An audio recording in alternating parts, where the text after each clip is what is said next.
In this tutorial, I'll show you how to watch Hulu on Discord so you can share your favorite shows or movies with friends during a call.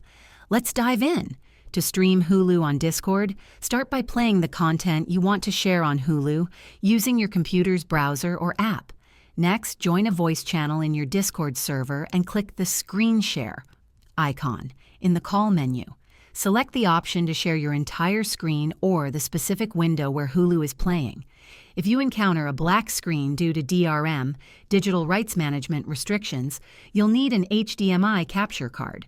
Connect a secondary device like a phone, tablet, or another computer running Hulu to your PC using the capture card, and then share the captured feed in Discord. For the best experience, ensure your internet connection is stable and that both Hulu and Discord are updated to their latest versions. If this video helped you, please hit the like button and subscribe to this channel for more useful tutorials. Thanks for watching and enjoy streaming Hulu on Discord.